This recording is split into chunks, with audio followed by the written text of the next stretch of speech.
یہ بھی قانونی جو ایک پروسیس ہے وہ چل رہا ہے.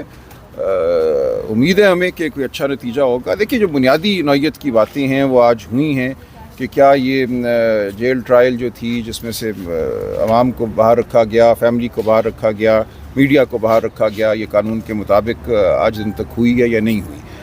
تو اس پہ ہم نے گزارشات کی, عدالت نے بہت بغور سنا, نوٹ کیا.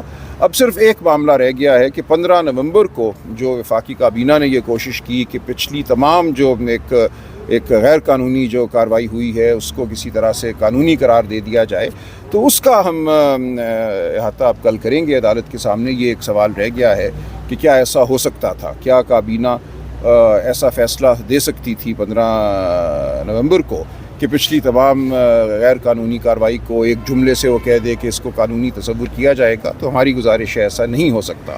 جو چیز غیر قانونی تھی, قانون کے خلاف ہوئی, اس کا قانون کی نظر میں کوئی وجود نہیں ہے.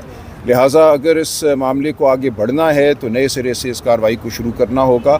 آج دن تک کی جو تمام کارروائی ہے ہماری گزارش ہوگی کہ اس کو کالعدم قرار دیا جائے, اور کابینہ نے جو کیا ہے اس کو ہم دیکھیں گے آئندہ کے لیے. لیکن کابینہ کو کوئی اختیار حاصل نہیں تھا کہ وہ ماضی کے حوالے سے قانون سازی کر سکے اور کہے کہ ماضی میں جو غلط کام ہوا وہ صحیح ہے.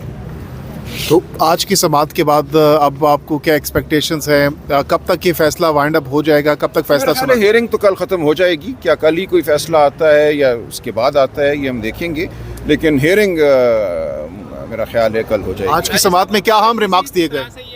لگ رہی ہے کہ جو کیبنٹ کا فیصلہ آیا ہے اس کا اطلاق ماضی کی جو کارروائی ہے. ایک سوال میرے لیے رکھا ہے عدالت نے, یہی ایک سوال عدالت نے رکھا ہے کہ عدالتی حوالہ ہے. جی بہت حوالے ہیں, یہ کل ہم پیش کریں گے کہ یہ تو ہمارا مستحکم قانون ہے کہ کوئی بھی جو انتظامی ادارہ ہے جس میں کابینہ بھی شامل ہے, کابینہ ظاہر ہے قانون ساز ادارہ نہیں ہے, وہ پارلیمان نہیں ہے, کوئی بھی ادارہ جو ہے جو انتظامی نوعیت کا ہے وہ ایسا حکم نہیں کر سکتا جس کی وجہ سے ماضی پر اس حکم کا اطلاق ہو.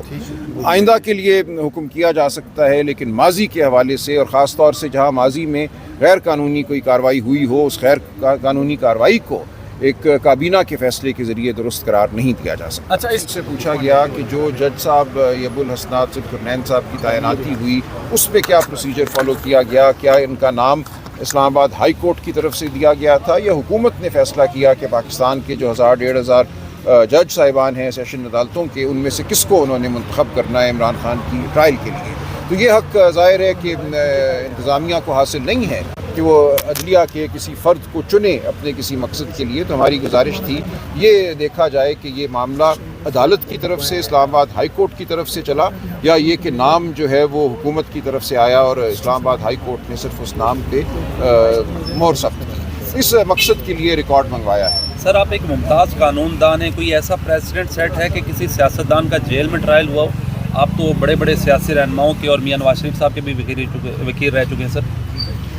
یہ دیکھیں یہ بدقسمتی ہے, لیکن ایک دو نظیریں ہیں جیل ٹرائل کی ہمارے ماضی میں.